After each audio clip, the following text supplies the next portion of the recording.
sobe na hierarquia, você se torna responsável por quem está embaixo. Então, se acontecer alguma coisa com quem está embaixo, não sei, a pessoa tropeçou, caiu, se machucou, então vai ter que ter alguém acima que vai cuidar do machucado, do seu pensamento.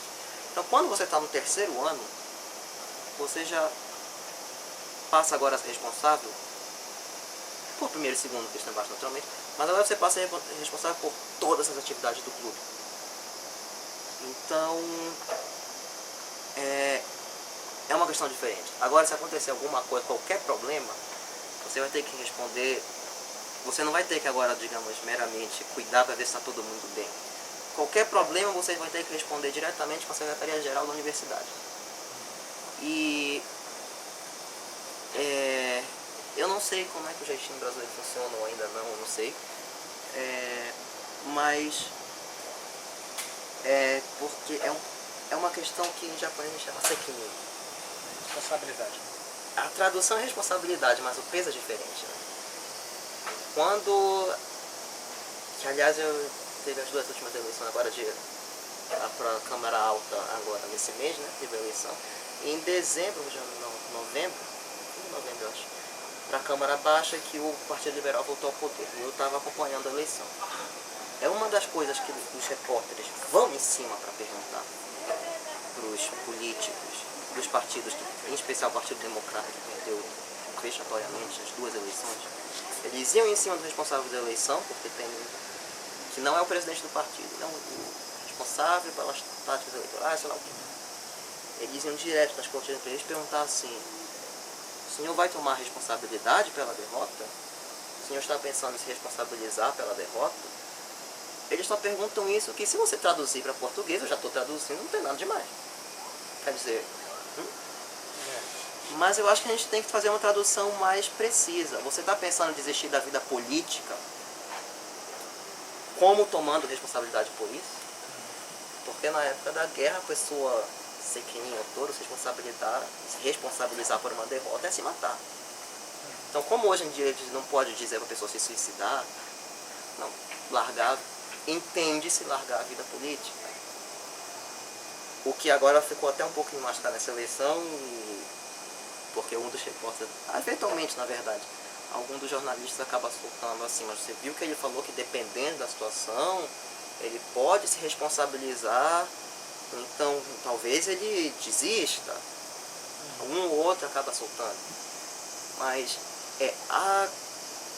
quando você fala assim, qual é a questão de responsabilidade, aqui no Japão a responsabilidade é muito pesada.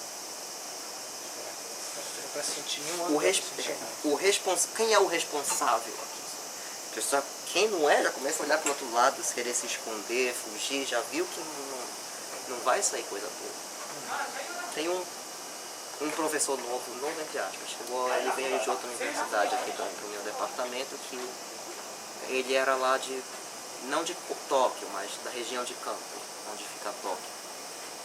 E entre os trabalhos que ele fazia, que foram jogados para o pescoço dele, para os ombros dele, que ninguém queria fazer, tinha um trabalho de rever planilha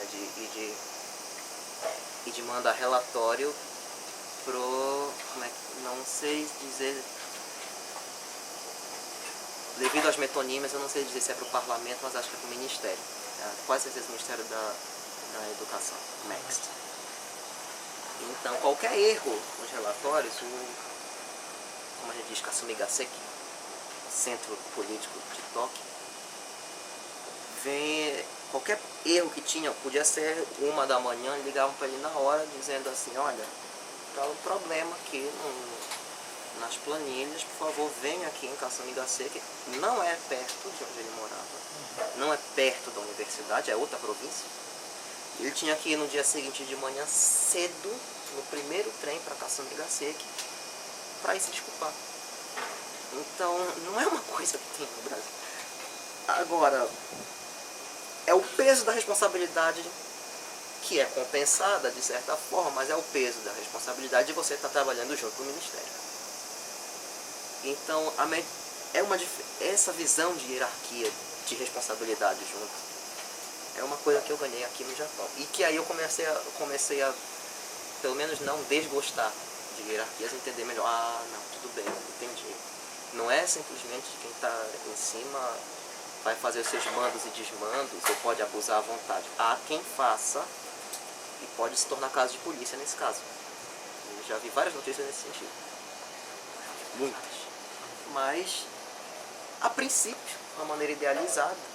Afinal, também uma organização horizontal também deve ter os seus problemas práticos e a sua maneira idealizada, que eu também não tenho conhecimento, propriedade para falar, mas de uma maneira idealizada, uma maneira hierarquizada é que quem está em cima se responsabiliza por quem está embaixo.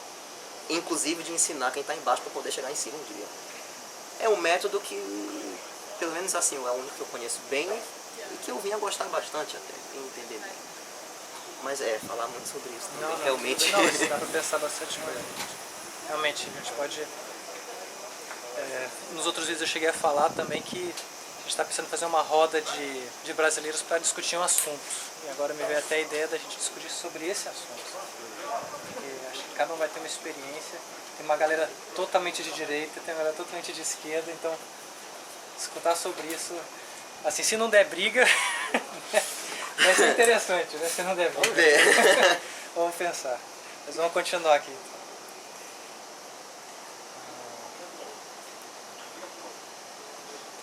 O que você tem a dizer para incentivar as pessoas a virem para o Japão?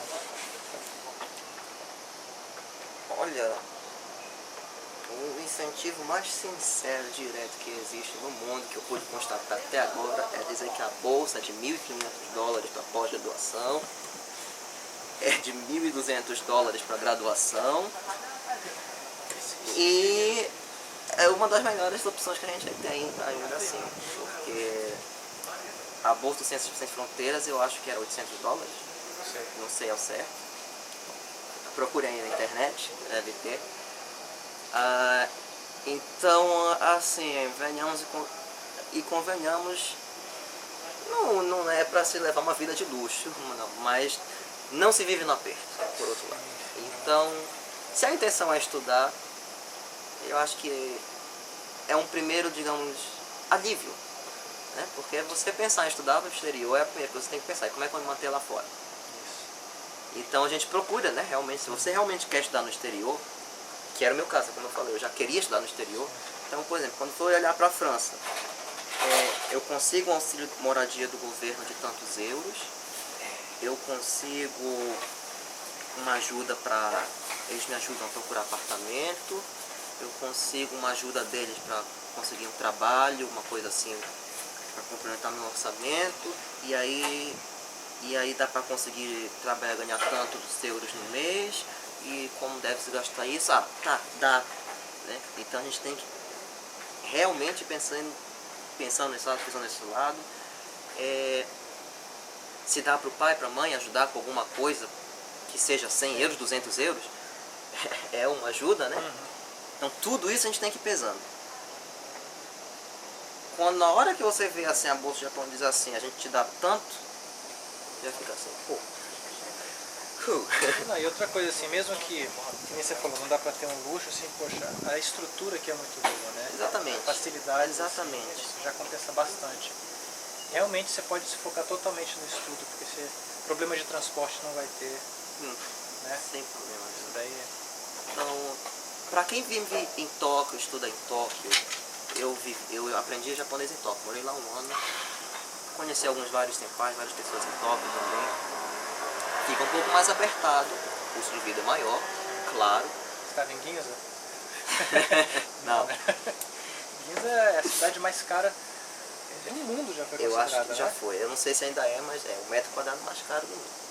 Então é caríssimo. Mas assim, agora a gente é um Uniqlo, mas não, mas em todo caso, mesmo que o que acontece você vai querer um lugar razoável em Tóquio, você vai ter que ficar, digamos, a 1 hora de trem da universidade, 2 horas de trem da universidade. E vai ter que gastar o transporte de trem. Por mais que seja mais barato você comprar o take de 3 meses, 6 meses, coisa assim, o ticket de... Não, de qualquer jeito, mas, resumindo, de qualquer jeito, vamos comparar no Brasil. Se você mora a tantas horas de ônibus, da sua faculdade, você não sabe se o ônibus vai vir, se vai quebrar, se vai estar congestionado. Sim, sim. Aqui, sim, por mais longe que você esteja, é na hora. É. E também não vai estar aquela coisa apertada que todo mundo suado assim. Em Tóquio vai. Em Tóquio, Tóquio verdade. vai, eu já vi. Mas. O tempo é certinho, tá? Mas o tempo certinho. isso realmente não tem. Mas assim, não. Mas pô, nós tem essa segurança, né? Tanto a segurança de sair na rua, não tem que ser. Não, mas a segurança de que vai estar tudo certo, vai funcionar. Eles dizem, olha, a bolsa vai entrar no dia X, ela entra no dia X. Nunca atrasou um dia. O que eu falei com um senpai, que já está no Japão há 10 anos, está trabalhando agora, a empresa em que ele trabalha fica em Kanagawa. Eu soube que a bolsa dele atrasou um dia, mas atrasou porque a moça da secretaria lá da universidade dele era nova e ela acabou esquecendo de mandar no dia certo para o ministério. Então ela chamou e só tinha ele. Aí tem isso, porque quando são vários, né? Mas como era só ele, né? Também, aí ela acabou esquecendo. Então depois ela chamou, o chamou para conversar.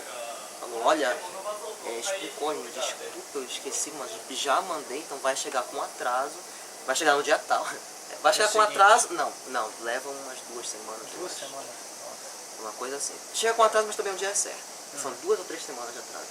Então ela falou, ele vai chegar com atraso, mas olha, ela tirou 100 mil lá do bolso dela, não sei. Falou assim, olha, eu te empresto aqui esse dinheiro, tenta viver até lá com esse período, depois você me devolve, tá? Se tiver tudo bem pra você. Ele, assim, precisava também, né? Aceitou, mas não, sem problema nenhum. Aquele negócio, a gente com um ânimo de brasileiro até quer reclamar, mas uma solução dessas até, né? Poxa, não, tudo bem, que isso, imagina, eu é que, me desculpa, eu acho que ele era de graduação na época, não tenho muita certeza, eu acho quase certeza. Então, se a bolsa de graduação hoje é 120 mil, você já ganha um adiantamento de 100 mil, não dá nem pra reclamar muito, mas enfim. Então assim, é muito certinho, é bem certinho. E por que eu digo que isso é o mais seguro de incentivo? Porque quando eu vim para o Japão, eu perguntei para as pessoas, assim, tinha em volta, também aprendendo japonês, gente da Malásia, da Tailândia, da Indonésia, do Vietnã, Mongólia, falando de asiáticos, né? Mas também tinha da Austrália, da Bulgária, Luxemburgo, Sérvia, tinha um de El Salvador, tinha da Argentina. Então perguntar assim para várias pessoas. Olha, não falei nenhum africano, mas tinha um sul-africano e um de Uganda também. Para não dizer que não tem africano no meio, tinha sim. Tem, né? Tinha, tá. Todos os continentes, né? Então tá, certo. Então, o que eu fui perguntando, uma boa parte, tirando praticamente o luxemburguês, porque é rico, muito rico. Tanto a mãe quanto o pai dele vieram aqui, eu os conheci, forte e rico. A mãe dele foi fazer compras em Ginza. Eu tava junto, mon Dieu. Mas então, tirando esse praticamente, e alguns outros, você perguntava assim, por que o Japão para alguns? Eles diziam assim, a bolsa. Por que bolsa? Sair assim, ganhar para estudar? No meu país nem sonho, eu não respondia nem no meu. Não, no Brasil até tem umas bolsas de iniciação científica, PET, não sei o quê. Mas, né? Então, assim, com certeza, ganhar uma bolsa para estudar na infraestrutura que a gente tem no Japão, com o apoio que a gente tem em algumas das melhores universidades do mundo, certo, existem muitos rankings, e aí eu vou, por exemplo, desconsiderar o Times Education, que a Dilma gosta, porque, claro, eu entendo, eu até apoio, né? Porque nela o ranking das universidades brasileiras está um pouquinho maior. Mas como o ranking é inglês, as universidades britânicas também têm um ranking melhor. Então todo ranking de universidade puxa a sardinha para o seu lado. Então é claro que eu não vou considerar esses, pelo mesmo motivo. Mas ainda assim, você tem algumas das melhores universidades do mundo, você tem contato direto com pesquisa de ponta. Para quem... eu não sei exatamente no caso das humanas, apenas não conheço com precisão. Mas para a área de exatas, a pesquisa, o meu TCC que eu fiz agora, acabei entreguei no caso em março, né? Nesse ano quando eu me formei. Março de 2013. Os artigos de referência que eu tinha fazendo no TCC eram de 2012. E agora para ser mais exato, apenas aqui entre nós, tenho medo que isso não pode se espalhar demais, mas tudo bem. Eu também usava como referência o material de um outro professor de uma outra universidade, professor assistente, que é conhecido. Ele era mais jovem, então professor assistente é jovem ainda, né? Conhecido do meu professor orientador, ele estava escrevendo uma revisão sobre o material, nos trabalhos dele. Esse professor publicou uns 5 artigos ano passado, mais. Janeiro. Não, tá certo, uns 6 artigos ano passado sobre esse assunto. E então ele ia publicar um grande review numa revista japonesa. E o review que ele estava escrevendo, ele pedia para o meu professor orientador revisar. Então chegava na minha mão e vinha para o meu TCC. Já foi publicado. Era para ser publicado, era para ser dado em março, na verdade. Então me dá um pouco de tranquilidade saber que aquilo eu não estava roubando material de ninguém. Aliás, tinha as referências dos outros artigos ali, só era um index para mim. Eu olhava assim, eu não posso dar como referência esse aqui. Mas tem um artigo que ele está puxando aqui. Então, aí a gente... Mas assim, a propósito, era um material novo, se dizendo que foi primeira síntese assim, feito. Foi no final de 2011 que realmente foi sintetizado. Então foi, acho que novembro de 2011, por isso o artigo era começo de 2012. Então assim, você está ali... Você estando aqui, é mais fácil você estar assim, perto dessa pesquisa de ponta. Eu imagino que tenha alguma coisa também pelo Brasil, não sei bem o quanto, nem exatamente o que. Mas o que eu vejo assim, mais na área de notícia, né? Mas aí eu sei que é um pouquinho difícil de tomar como referência, mas a área de física das partículas, física teórica, nessa área eu até vejo bastante, assim, no Brasil tem alguma coisa. A área de matéria condensada, que é a minha área, que lida com distâncias e tudo mais, eu vejo pouco. Eu não sei, deve ter, com certeza. Até porque eu já vi alguma coisa assim. Mas eu vejo pouco, é essa a diferença, né? Aqui no Japão, que quer se concentrar para fazer essa pesquisa de indústria, que quer aplicação, então ao contrário, a gente vê muito. Até mais do que a pesquisa de física de partículas, que tem um prêmio Nobel. Então, essa vantagem de ter assim, essas conexões com as outras universidades no Japão, na Europa, nos Estados Unidos e tudo mais, tá ali com o que está acontecendo, eu acho que pra gente assim, de ciências exatas é uma grande vantagem. Tem que falar de desvantagens também. Eu escondi tudo que está rolando. Sujeira foi debaixo do tapete, né? Eu falei de incentivo, né? Então, tá. A próxima já é sobre desvantagens entre as. Você pode incluir, mas... Bom, o que você acha que as pessoas que vêm para o Japão se decepcionam? Se quiser incluir essas desvantagens... Pois é, foi essa toda a parte que eu levei para baixo do tapete. mas eu digo, olha, eu já vinha avisado. Isso eu realmente acho. Porque, não, tem gente que às vezes quebra a cara. A primeira coisa aqui, tudo bem, é o que eu acabei de falar, mas é mais do que dizer que cada lugar, como universidade ou país, cada laboratório é uma coisa. E eu imagino que em todo lugar do mundo, do que eu já pude conversar com outras pessoas de outras universidades no Japão e fora dele também, do Brasil inclusive, parece que é um consenso geral, né? Cada laboratório é um laboratório, cada laboratório tem seu estilo.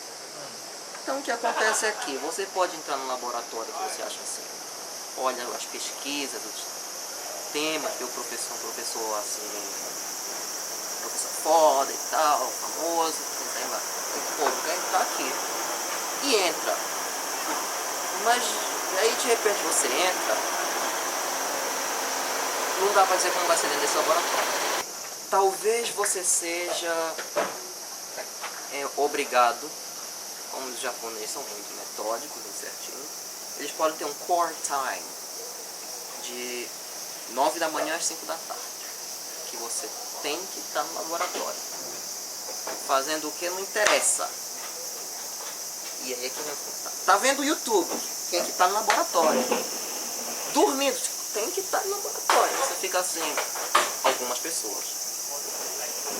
Eu quero ir pra... Eu não posso ir pra biblioteca estudar não, vai e volta. Você vai e está aqui. Eu não posso ficar em casa, estudar o... Não, eu não... Muita gente não trabalha bem no horário. Prefiro chegar a partir das 11 e ficar até mais tarde. Você fica até mais tarde. Mas o horário é às 9. Não, mas eu quero dormir um pouco mais. Vem e dorme aqui. Então, assim, alguns lugares, não são alguns negócios não tem flexibilidade. Em outros é o inverso. É tipo assim. Oi? Não, mas... e o que é que eu faço? Como é que faz minha pesquisa? Ah, não, você faz aí. Mas e o tema? Ah, escolhe um tema. Não, pera lá. Oi? Como assim? Aí, uns 2 meses depois, o professor de repente passa assim... Já escolheu, pensou o tema? Tá pensando aí o que você vai fazer? Poxa, laboratório de 1 semana o professor já vai fazer. Então vamos conversar para escolher o seu tema. Então, assim... É mais que dizer que depende do laboratório, depende do professor, né? Depende de pessoa, no final, né? De orientador. Mas esse argumento é basicamente sobre o laboratório dentro da faculdade, mas assim, a sociedade em si, o que você acha que te decepcionou? O que me decepcionou Ou o que você acha que as pessoas que viriam para o Japão normalmente se decepcionam quando vêm aqui? A sociedade no geral. Eu estou tentando pensar assim, no momento que eu cheguei, no cronológico. Eu lembro que o começo foi o mais difícil, os primeiros 2 anos foram mais difíceis. Para mim, uma das dificuldades aqui é que no Brasil, você entra numa classe nova, num lugar novo, assim, você rápido conhece as pessoas, faz novos amigos, não sei o que, não sei o que mais. Aqui no Japão, depois de 1 ano na universidade, eu falava com eles, sei lá, 5. Então, assim, esse é o primeiro choque. Né? Outra coisa é que eu falava de diversos assuntos no colégio, debatia. Aqui no Japão, os japoneses não tem assunto. É da comida, é da bebida e acabou. Na aula, só. Se tiver uma prova em próximo, que já tiver passado, vai ser essa prova no máximo.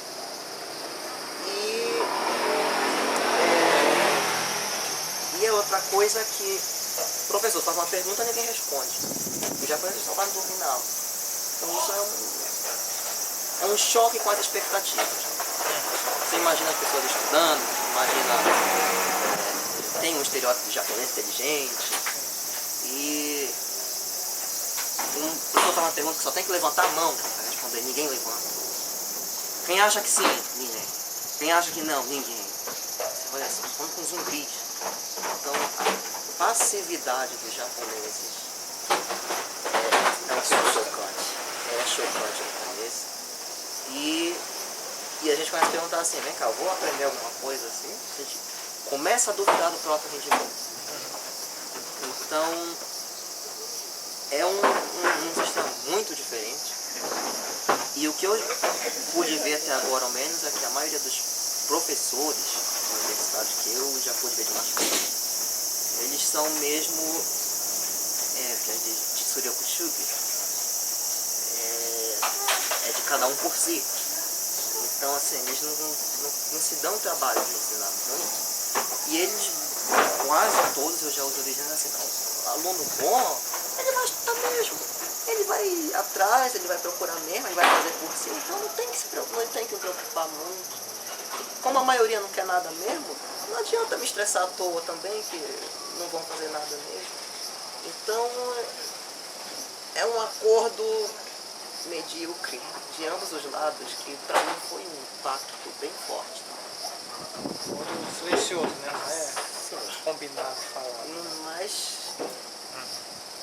Então, como última pergunta, quando você fala sobre o Japão, o que você acha indispensável falar? Qualquer coisa que você quiser falar do Japão para alguém, você fala, isso é indispensável, eu sempre falo. Pode ser ruim ou bom. Uma coisa que eu recentemente, desde o ano passado, eu sempre digo é que os japoneses são muito preconceituosos, mas o que eles são preconceituosos, eles são tendenciosos. Tendenciosos. Então, você pode sofrer com esse preconceito. Eu sofri com esse preconceito também, principalmente em Tóquio, que foi meu primeiro ano e aprendi a lidar com isso. Mas você consegue usar esse preconceito, digamos, em seu favor.